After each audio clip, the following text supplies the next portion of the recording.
আপনারা অনেকেই কোশ্চেন করেন যে টয়োটা এক্সিওতে 2020 সালের আগে এক্স প্যাকেজ ছিল, জি প্যাকেজ ছিল, ডাব্লিউ ছিল। বাট 2019 সালের পর থেকে, মানে 2020 সাল থেকে কিন্তু একটা প্যাকেজই আসছে, এক্স প্যাকেজ। আর বাদ বাকি প্যাকেজগুলো কিন্তু অফ হয়ে গেছে। তো অনেকেরই কোশ্চেন থাকে যে এক্সিওতে সব প্যাকেজগুলো অফ করে দিয়ে শুধু একটা প্যাকেজ কেন করলো। এটার কারণ আমি দিব এই করল্লাকে। আমার যেটা ধারণা সেটা হচ্ছে গিয়ে এক্সিওটাকে ওরা এখন আর প্রমোট করতে চাচ্ছে না টয়োটা থেকে। ওরা চাচ্ছে যে করলাটাকে যাতে প্রমোট করা যায়। আপনার করলাতে আপনারা জানেন যে এখন ডাব্লিউ এক্সবিটা আসে, করলাতে ডাব্লিউ এক্সবি আসে এবং বেসিক প্যাকেজও আসছে, এস প্যাকেজ আছে।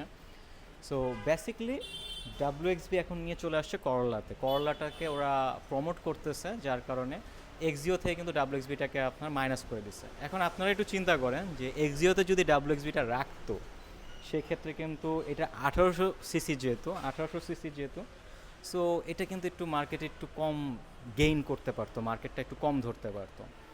সো করলাতে আপনার ডাব্লিউ এক্সবি এখন আছে, বাট এক্সিও থেকে নিয়ে গেছে। আরেকটা কারণ হতে পারে, সেটা হচ্ছে কি এক্সিওটাকে পুরোপুরি মানে বেসিক একটা গাড়ির সেক্টরে করে দিয়েছে ওরা, টয়টা। মানে আপনার বেসিক একটাই প্যাকেজ থাকবে, সহজ সরলীকরণ মানে যেটাকে বলা হয়। সো একটাই প্যাকেজ ইএক্স।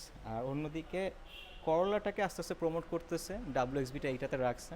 আপনারা যারা জাপানিজ রিকন্ডিশন অথবা ব্র্যান্ড নিউ ইউনিট নিতে চাচ্ছেন, অবশ্যই আমার শোরুম ভিজিট করতে পারেন। আর ভিডিওর ডিসক্রিপশন বক্সে কন্ট্যাক্ট নাম্বার অ্যান্ড লোকেশন দেওয়া থাকবে। আজকে এখানেই, আল্লাহ হাফেজ, আসসালামু আলাইকুম।